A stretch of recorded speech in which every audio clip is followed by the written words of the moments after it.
Okay, it's 3 o'clock. I feel like I should get started because we got a lot to cover.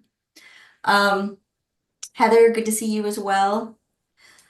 So, I feel like we all know each other. Does everybody feel good about skipping introductions and moving straight to any updates that you have? I know we're going to go over some of the funding decisions, but anything outside of that that anybody would like to share with the group here before we jump into our agenda?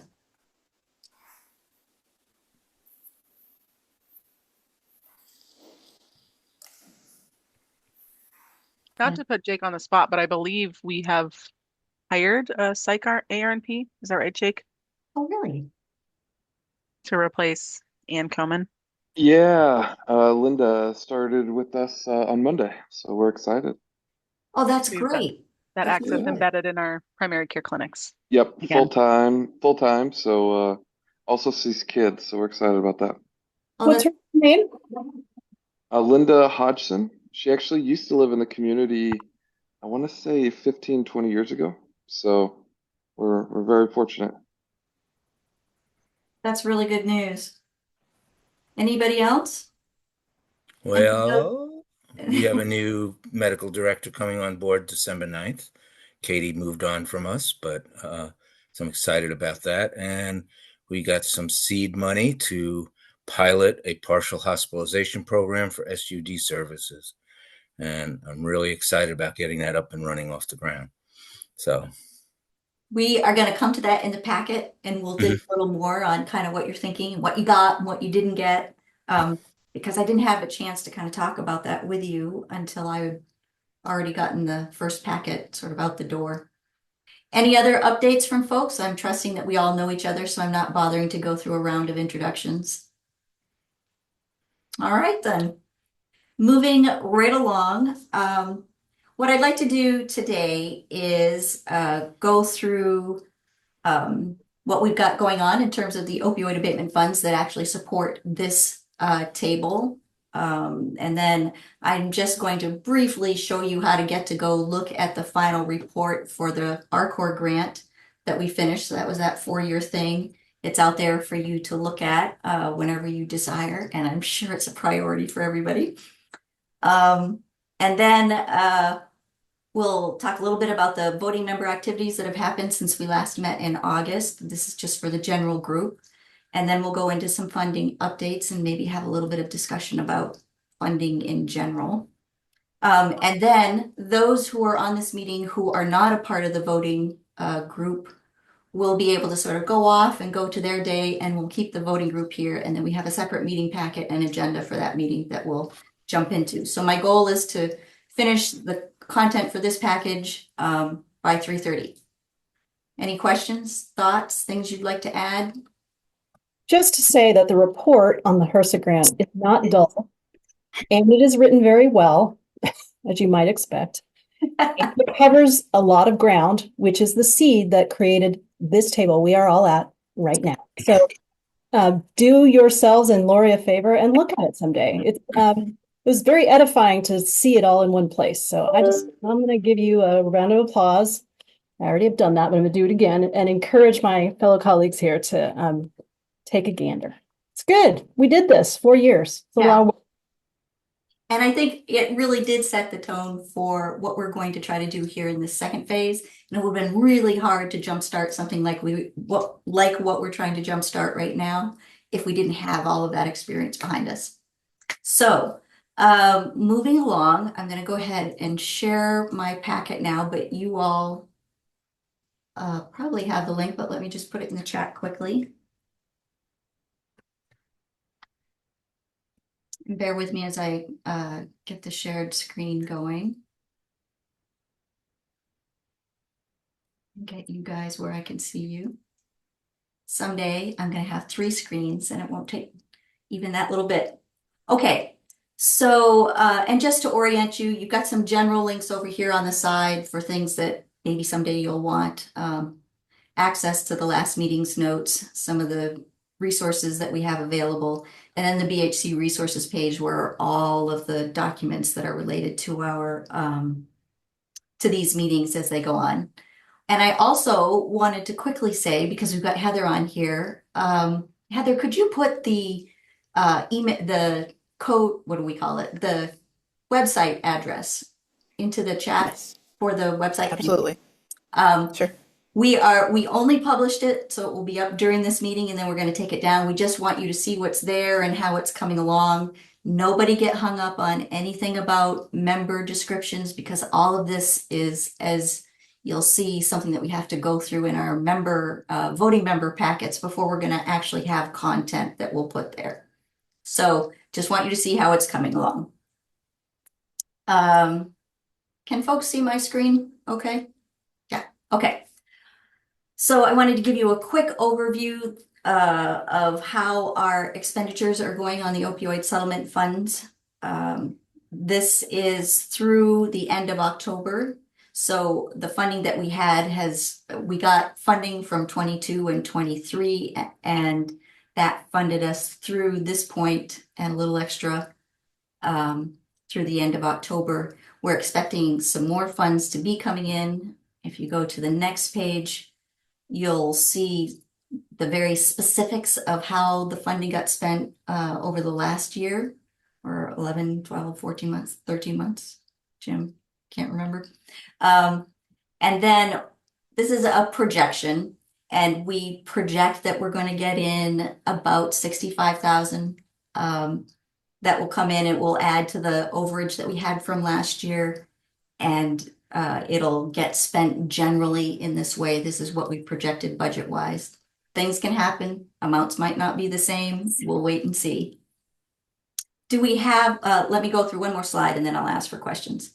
This is just a reminder slide. I cannot tell you how many times poor people are just confused about how the opioid settlement funding flows. So this card, this slide I try to put in every packet so that you have a quick place to go check and remind yourselves or the folks that you're talking with how this funding goes.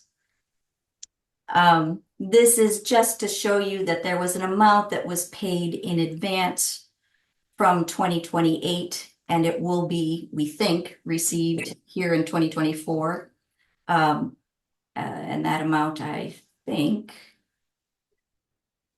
yes, so it will take down the amount that we'll get in 2028, but it increased the amount that we're going to get this year. And then this is just to show we have not yet got that funding in for 2024, and the amount will be that $65,000 amount that you saw. I should have changed it there, and it will be less, down to 36,000 here in 2028.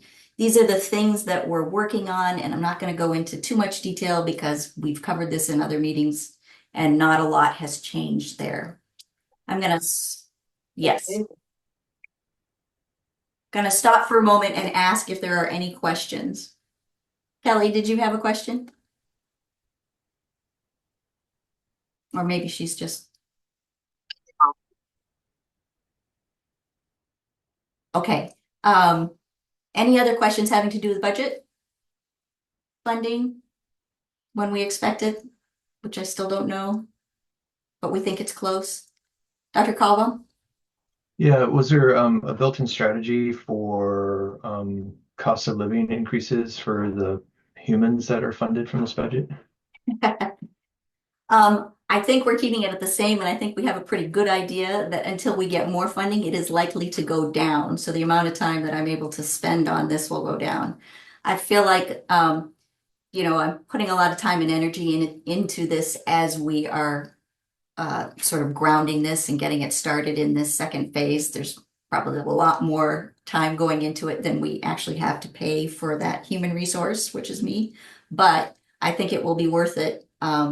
Because if we have that great foundation, my dream is that we will go out and get other grants that will be able to sort of braid together some funding that you fund me. And if we don't, we'll deal with that eventuality.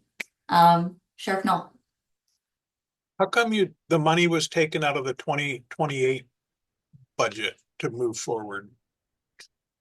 Why was that year selected? I'm going to start to say this and then I'm going to let Apple explain it if I have completely buffed it up. I'm just curious if that was a big year or. There's some sort of thing in the agreement that says that some of these folks, if they so desire, on some intermittent basis, and maybe it's every 3 years or every 5 years, they can make a future payment, but make it now. And I can't remember why that would be valuable to them. Maybe it has to do with taxes or something. But somebody chose to do that. I couldn't even tell you who. And that's how we happen to think we're going to be getting this extra funding here in 2024. Did I kill it? No, targeted it. And that is also to say that the year that they took the payment from is completely out of our hands. In fact, none of that decision making even happened at the OAC level, which is the Olympic Abatement Council. It was above them, as far as I know. So this is we're sort of being hand dealt these things from the state, and it goes through iterations of processing to us. But those particular decisions are so far above us. I don't even know where they're made. So that's an unfortunate part of this process, is that there's a lot of levers that are way back in the chain before we even hear about what we're gonna get. So anyway, it does make it confusing, but I think Lori's explained it really well and presented it here in a way that is at least intelligible. No, this Lori didn't pick that year. She did not. She didn't randomly choose that out of a hat. No, not at all. Because were you wondering what's going to be happening for me in 2028? Yeah. I was just curious. It just seems so far out. I thought, why not pick 2031? Maybe I'm retiring that year and I Yeah. we'll just get some money back. Thank you. Other questions about the funding or about the things that we're working on getting done here in the, in the next 6 months or so? Moving right along then, the final report for the RCORP implementation grant. This is just a quick overview. Go ahead and see the final report when you want. We did great stuff together, and I think we were productive in ways that we didn't expect to be. I really want to honor the fact that everybody at this table went through COVID at the same time that we were doing this work, and I think we did ourselves proud. Again, not going to make you read the report. You could just take the Cliff Notes though if you want. I wanted to give you a bit of an update around what the voting members have been working on and where we're at right now. We worked hard to come up with the vision, mission, and strategic statements that you see here in your packet. And it was important for us to get this set prior to going into some of the next stages of setting up governance and voting and what it is that we're going to be working on strategically. We haven't actually ratified this yet. We're going into a meeting at 3:30 with the voting group, and that's one of the things on the agenda. Although I'm still not entirely clear if the group can ratify something if we haven't clarified our voting. So just know that this is what's guiding us right now. And I would welcome, I'm going to be quiet for a minute and just let you guys read it. And if there are questions or thoughts, go ahead. I'm going to give you a minute, two. And Lori, while we're reading, it looks like there's an email from Viola Ware looking for the meeting link. From Viola Ware. I just sent it to her. Oh, thank you. That's fully capped. No, yes. Yes, it is. It is.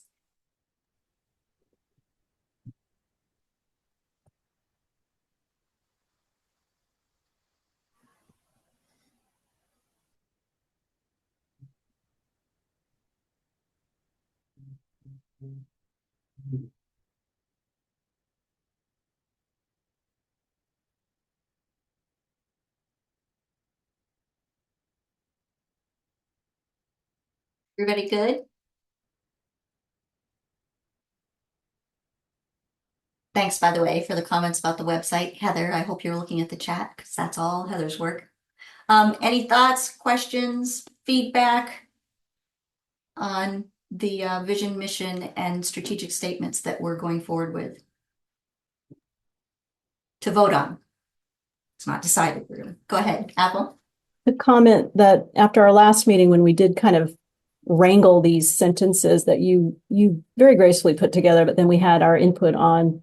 I know we had a little bit of a sticking point, if I recall, just around the harm reduction words used in the body of these thoughts here. And I've just reread the one Washington MOU 1,000 times because I, like you, are deeply embroiled in how to distribute these opioid settlement funds. And harm reduction is very, very specifically called out in the MOU. And so I just, for whatever it's worth to anyone on this meeting, the sort of little hiccup that I felt like we got through together last time, I just wanted to point that out and connect those dots if that dot connecting hadn't been made yourself. Thank you. I appreciate that. It was a good discussion, and we came back and put it in, but not in a capitalized kind of way. And of course, because this table is at least in part going to be funded by those opioid settlement funds, it makes sense to have them in there. Other thoughts? Okay, moving on then to funding updates. I'm sure Apple can talk more closely to this, but I just wanted to include in this packet an update sort of around the funding awards that have been announced since our last meeting in August from the BHAC's 1/10%. And very grateful to that table for all the work that they do in putting together the RFPs and then assessing all of the applications that they get.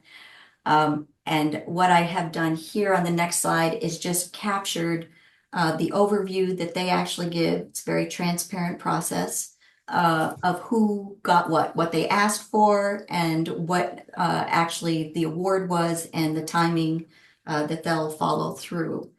And I'm going to leave this here for a second just to let folks take it in and see if you have any questions, which I may or may not be able to answer, but Apple might.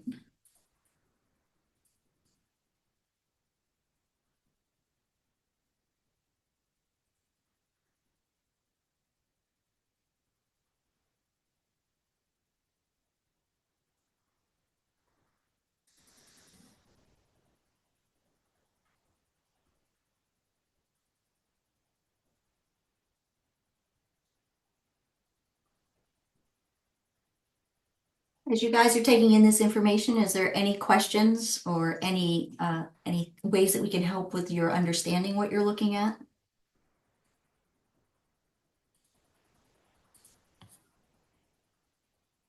Dr. Caldwell?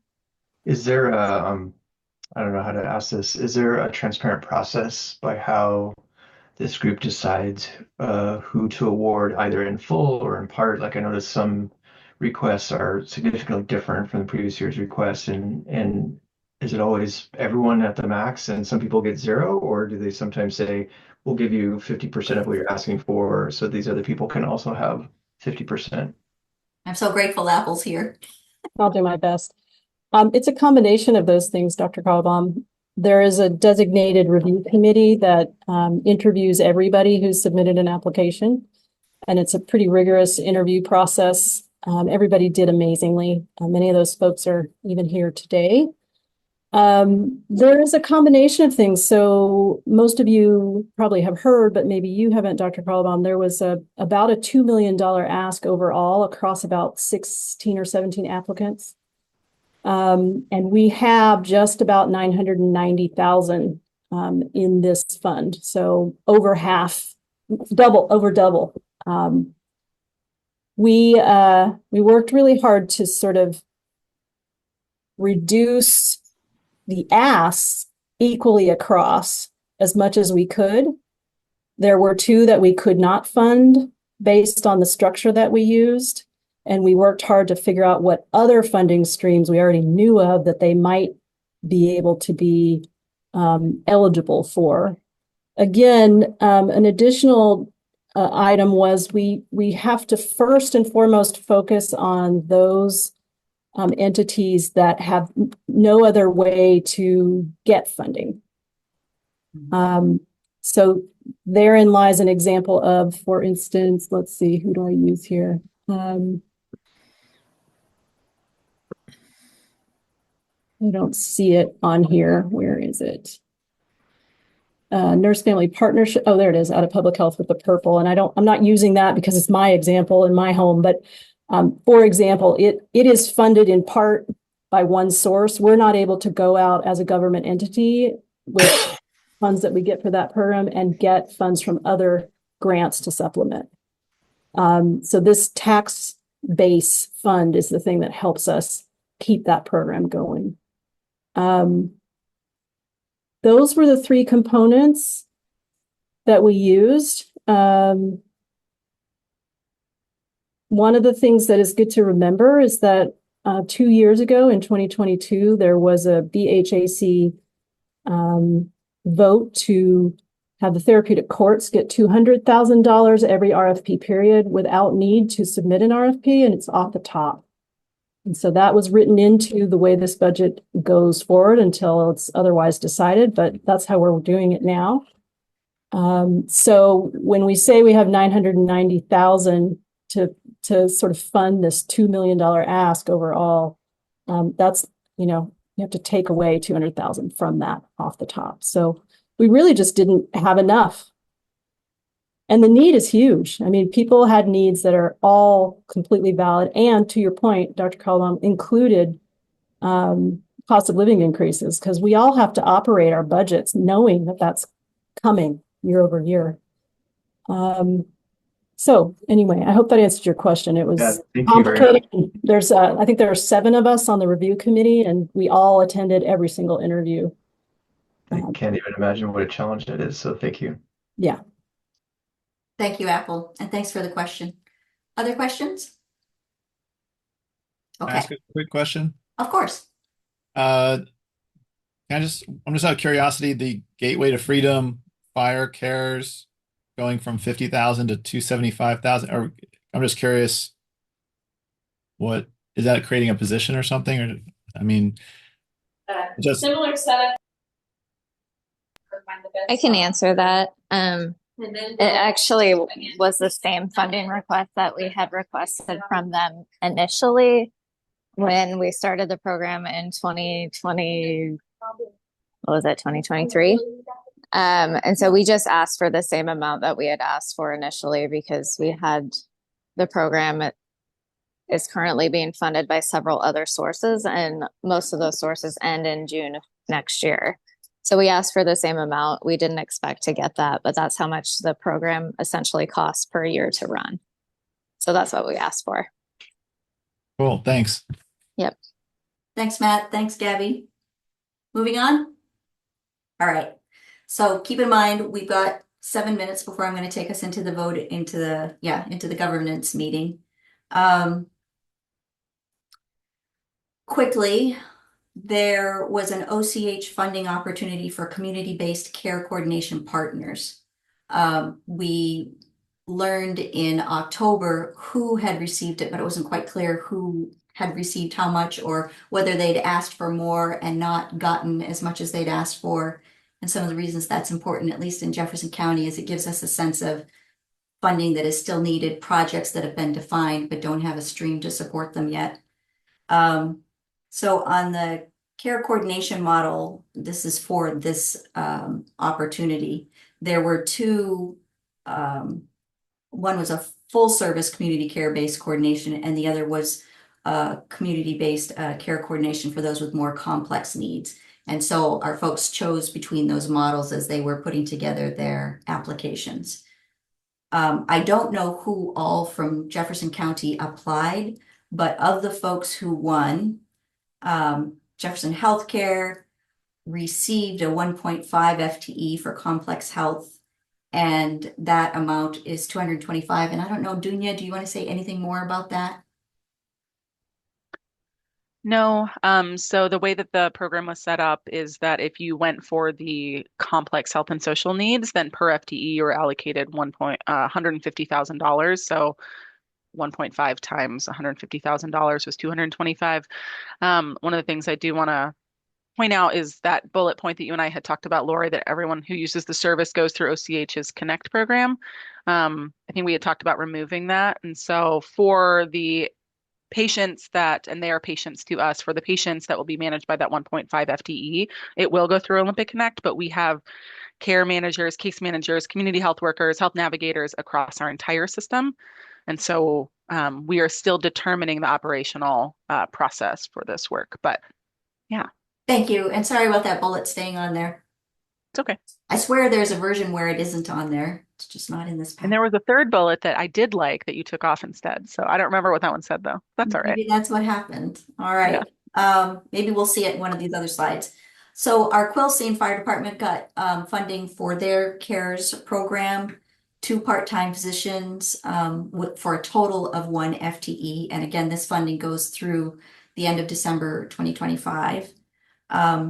And this is just a bit of a breakdown of what they're doing with their funding. The YMCA, Wendy Bart was kind enough, even though she doesn't sit at this table, to give me this information. They had applied for 5, but were only 5 full-times, but were only given 3.5. And of that, because the Y serves the whole Olympic Peninsula, 140,000 will be going toward Jefferson County, and maybe a little extra because they've got that 0.5, but that's not entirely clear. And she also mentions, and we'll get a little bit into some other funding that OCH has, that there are other funding streams that will help them to increase the number of FTEs. And she was very happy to talk with us more about it. It did make me wonder if maybe we should invite the Y to this table as part of this, but we can talk about that at the next meeting. Then the Jefferson, East Jefferson Fire and Rescue, their CARES program requested 3 full-times. They got money for 1.5 FTEs for the total of 265. And he wanted me to be sure to underscore that this, so they would still need funding from the BHAC fund, because we just saw that some funding from the BHAC was already going in that direction. So if the program is at 225 and this is 265, yeah, I don't know how that works. Maybe Gabby can speak to that. And this is what they're doing with that funding. Moving on quickly. OWL 360, actually, I haven't been able to get their details yet, but as soon as I have them, I'll share them here. And again, I don't know who else had put together proposals that had needs that they'd identified from Jefferson County.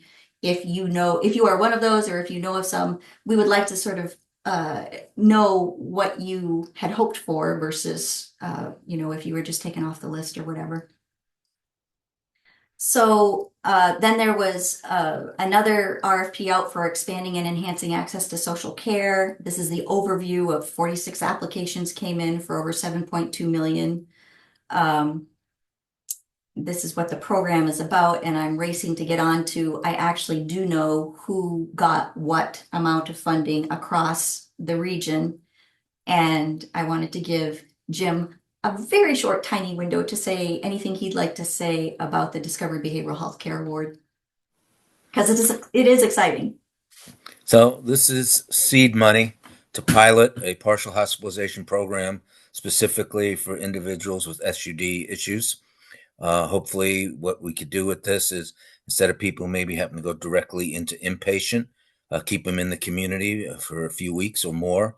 Intensive in the sense that, I think I've mentioned this in a meeting before, this would be 5 days of intensive services starting at 9 in the morning to 3 in the afternoon for 6 hours a day. We'd have a hot lunch.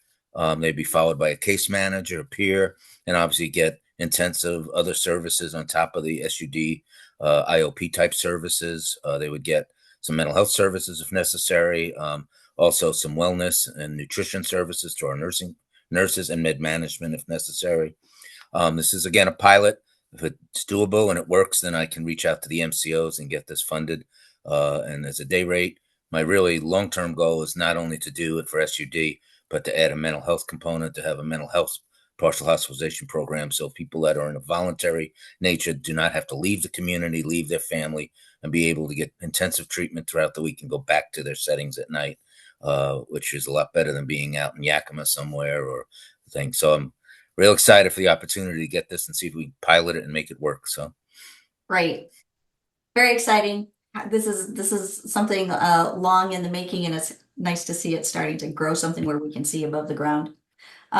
There's another opportunity that is out there in progress. I'll let you read this because we're already at 3:30. When we say that we're pending details from consortium partners, as we're working to create an overview of, or a comprehensive view of what the funding is that impacts our Jefferson County behavioral health system, I want to underscore how much we appreciate each partner's role, both in going after the funding, in their clarity around what it is that's needed from their, from their seat at the table, and to underscore as well that sharing even partial project details, the funding that maybe you didn't get, maybe you don't want to talk about it before you go for it, but afterwards, I think it's really good to have that combined knowledge, collective knowledge here at this table where we're trying to think about things collaboratively and collectively for this system. Quickly, the 2025 budget that OCH has that will be, various realms of funding. I've put a link to their packet so that you can see that overview, but just be aware there are funding for these things that are coming down here in the next year.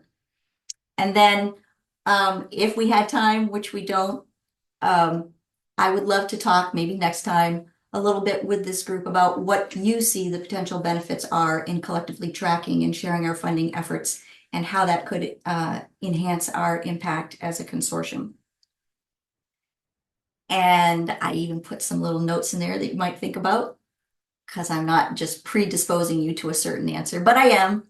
And then with that, I'm going to stop and take us into the governance discussion. I appreciate everybody who came who is not part of the governance group to sort of link up with us. And if there's anybody who is not a part of this next piece of the agenda, I invite you to go have a great rest of your day.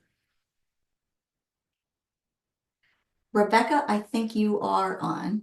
Good, you're staying. Okay, let me just switch my overviews here over to the governance outlook.